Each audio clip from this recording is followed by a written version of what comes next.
Hi, welcome back to this special edition of Money, Money, Money. As India celebrates 75 years of independence, we at CNBC TV18 are celebrating and promoting the idea of financial independence through a variety of shows. And today we want to talk about effective personal budgeting. Now, I know that all of us have grown up in homes and we have learned from our parents on how to budget correctly for various household expenses and, of course, over and above that as well, along with managing our investments. But there is a big difference in the way our parents did it and how we are doing it. Because, say even a little over 10 years ago, of course, incomes were limited to some extent, but there weren't that many avenues of expenditure. But now, especially in the last 5 years, there have been, as our exposure to everything global is increasing, and there are so many more avenues of expenditure,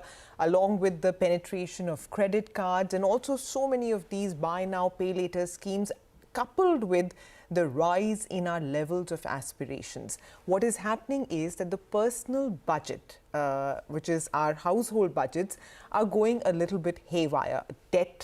Personal debt levels are rising. So how do you actually combat all of this? How can you have an effective personal budget, which on the one hand can provide for all your requirements, and on the other hand doesn't greatly curtail your aspirations as well? So Harish Rao, who's an investment coach at Simple Equation, joins in to talk about just this. Harish, thanks very much for joining in to talk about this topic, which at least I feel is very, very important for especially the younger people today. So, one thing is, like I said, we've all grown up, watching our parents budget for different household needs, setting money aside for investing as well.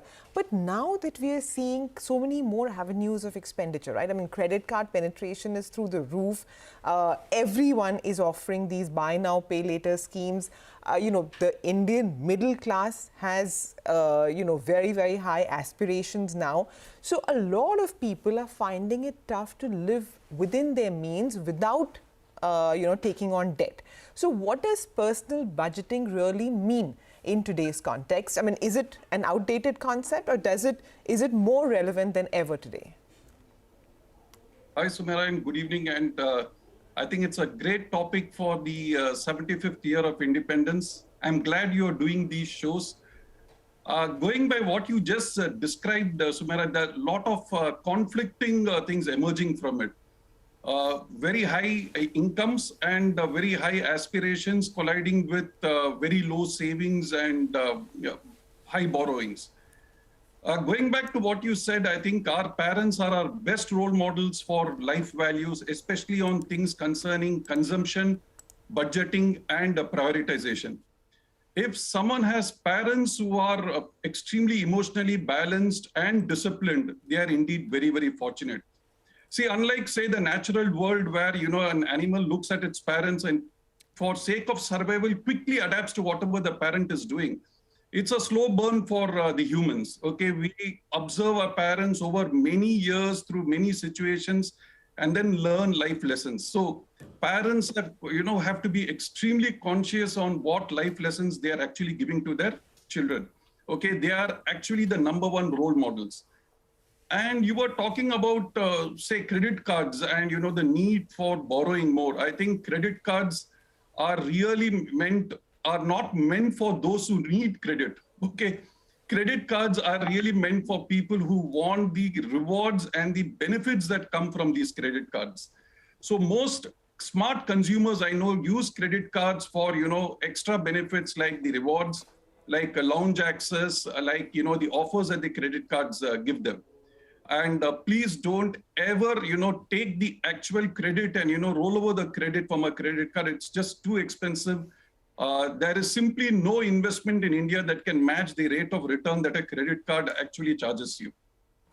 That's true. Actually, this revolving credit is a very, very dangerous concept. And the sooner people learn how it actually works, the easier it'll be for them. But, Harish, I mean, budgeting normally, at least in the, our household has been pretty ad hoc.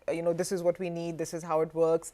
Let's just divide it. And, maybe on a monthly, bi-monthly basis, it sort of changes, right? But, like how we do investments, right? There's a philosophy attached to it. So like investing, does budgeting also need a philosophy? Yeah, if you have a philosophy to budgeting, I mean, if it is there as part of your work ethic, your lifestyle, then you really are blessed. Okay, in an emerging India in which, salaries are extremely attractive, if someone can combine this, high salary and high net worth with extremely good budgeting and some good emotional qualities like delayed gratification, then they are absolutely on the path to extremely good financial freedom.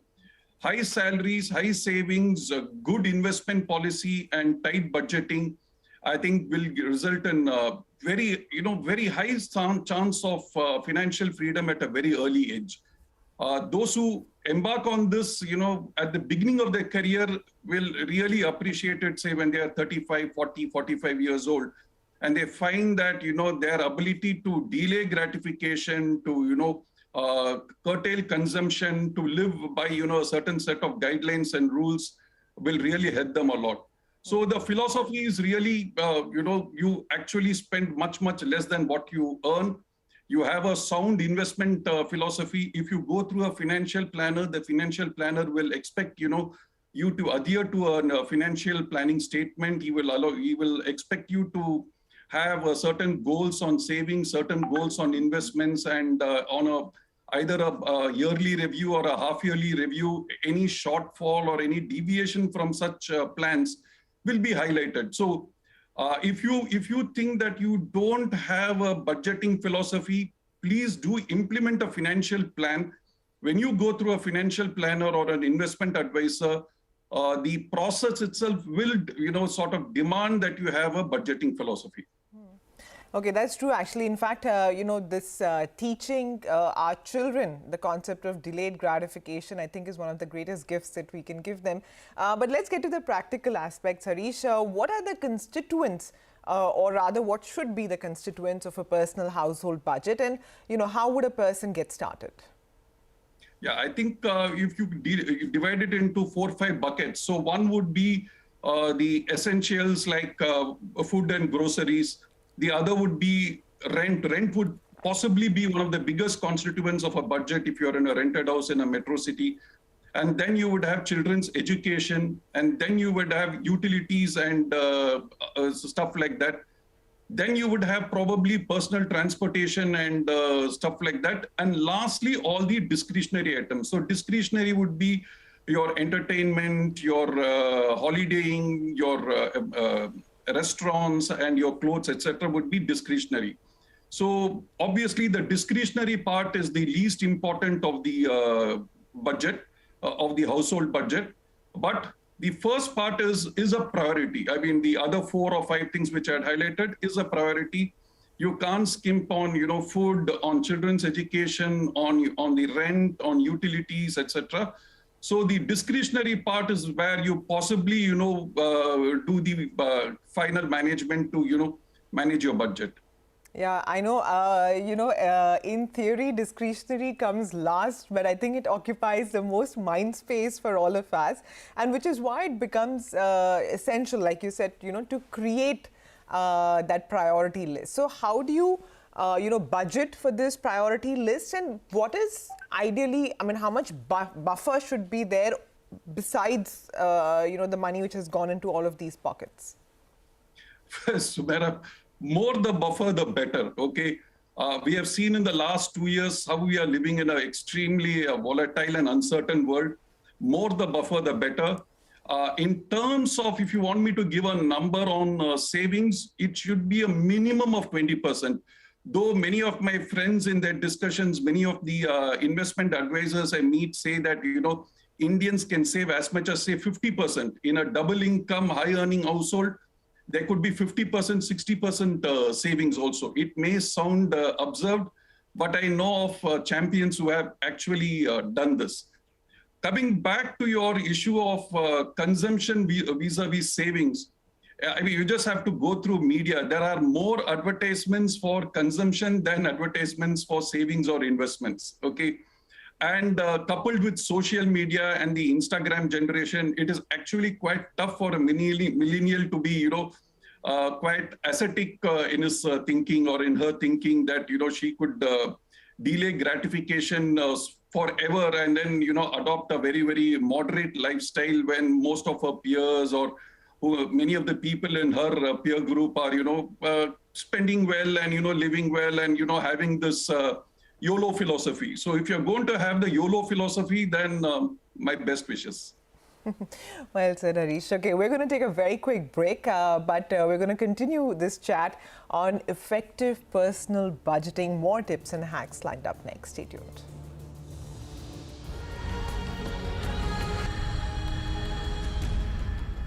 Hi, welcome back. You're watching Money, Money, Money. With us is Harish Rao, who's an investment coach at Simple Equation. And today we're talking about effective personal budgeting. So we've spoken a bit about, what constitutes a personal budget and how do you sort of get started. But, Harish, how do you account for something like, a variable income or variable expenses? Because, a lot more people now are in freelance work today, so they may, of course, find it tough to get loans because they don't have that consistent salary statements, etc.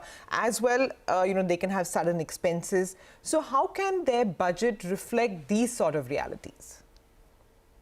This is such a terrific question, Sumera. This is such a good question. See, there is a golden rule in this. If your human capital is uncertain, then your financial capital or investment capital better be certain. If your human capital is very certain, then your financial capital can be uncertain or you can take more risk. So, for example, if you're a tenured professor in a government college, okay, that means your human capital or your visibility of earnings is very, very certain. Okay, so definitely then you can take more risk with your financial capital. But if your human capital is uncertain or has got a very, very short shelf life, then you got to make your financial capital all that more solid or all that more predictable.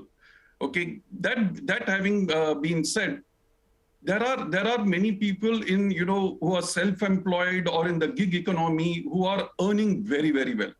So for such people with great one-off paydays or with windfall sort of earnings, they can take some risk provided they have, made their, their budgets very, very certain or their goal planning very, very certain. Okay. In case you think that your earnings are too volatile or too unpredictable, then you better start having a contingency fund, which is very, very important. Okay. In fact, most planners insist that the contingency fund is the number one step to financial planning. Okay, the contingency fund could be something like 12 months of living expenses. That's very, very important. Just having a contingency fund would enable you to, take those slightly, bigger risks in life that, give you that freedom or give you that, the joy in living. Just knowing that you have a contingency fund to cover for any expense. So that is very, very important. So again, I would hugely recommend that people who are on a variable income or who have extremely volatile income fluctuations, they meet a financial planner. They need to have a fix on their goal value. They need to really know the importance of cash flows, etc., and then they can take it forward. So Harish, it's not enough just to have a budget, right? I mean, it's a moving target. So how and when should a budget be reviewed? Yeah, I think a budget should be reviewed whenever there is a change in life circumstances. Like, for example, if one of the spouse changes his or her job or, starts a new business, that's, one example. Or if there is a new addition to the family, that's another example. Or you might have got a windfall. You might have got, inherited a lot of money from one of your parents. Now, so in all these cases, your liabilities cease to exist. That means you have paid the final EMI on your house. So in each of these cases, you can definitely, review and, recalibrate your budget. there was one very, very good piece of advice that someone gave me regarding budgeting. A really good way of keeping a budget is to have two separate bank accounts. One bank account is for your consumption and your expenses, and the other bank account is for your investments. Okay. Under no circumstances can your investment bank accounts ever be used for consumption or expenses. So this by itself, ring fences, both the accounts, the investment account as well as the consumption or expense account. So that part of the philosophy should be non-negotiable, Sumera. That's I think is a great idea. Yeah, absolutely. And, that's a question that even I've been asking, that some very, very important goals likewise should have their own portfolio, so that that temptation to sort of dip in is just, magically removed, so to say. But Harish, you shared an absolutely fantastic piece of advice. So let me lean in on your experience a little bit more. Any other practical budgeting tips that you can talk about?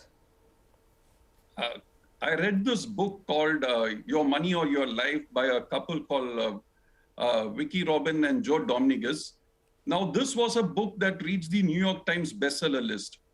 And this book became extremely popular after the 2008 global financial crisis. This book has got, a very alluring chapter called 100 Ways to Save Money. And any guess on what's the number one way to save money? The authors say the number one method to save money is stop trying to impress others. Okay. The moment we stop trying to impress others, we will get, a separate wind in our wings, to embrace budgeting, to, look at frugality as something that's very, very essential and, which will contribute to our long-term fulfillment and freedom. So I think that's a good thing to, take out at the end of this program, Sumera. Let's stop trying to impress others. Our money is for our consumption and our, life goals and our life values. The moment we try to impress others, then, we don't set the agenda, and other people's reaction to our, purchases move the needle, which should not be the case. No, absolutely. And, I'm all for normalizing living within our means. And I really wish that more people would, listen to this advice. And by the way, related to this, I read a very, very interesting piece on stealth wealth. So, this is a rising concept in the US, where the rich don't want to flaunt their wealth. Of course, there's an IRS angle to it, and, they don't want to get into the IRS. But I thought it was fantastic. I mean, stealth wealth, it's for a safety net for you, and really, like you said, not a tool to impress others. But any specific apps or some, a software that you would recommend for budgeting, or, would a simple Excel spreadsheet do? If you need an app to do budgeting, you are already in trouble. It's your, diagnostic that, you are in trouble if you need an app for budgeting. Budgeting should be in your DNA. It should be in your, life ethic. But jokes apart, I think a simple Excel sheet will do. I have actually seen many of my friends show me their Excel sheets, and I've been very impressed with the way they have, saved money for their retirement, and they are very, very wealthy because of their personal budget. Okay, so and all of them use an Excel sheet and their own planners. So which I think shows that if you can combine very simple tools like an Excel sheet with strong commitment to saving and long-term investment, you're on the ticket to good financial freedom. Yeah, absolutely, Harish. You said it well. All that's required is a commitment on our part to really do the right thing. Thanks very much, Harish, for joining in. So, there you heard it, all about effective personal budgeting and why you need it. I mean, it seems that with time, a lot of us are ignoring, the math on our personal budget, but it's really something that you can, occupy a few weekends with. And trust me, in the long run, it will really, really help you. Thank you very much for watching this special edition of Money, Money, Money. We'll see you again next week.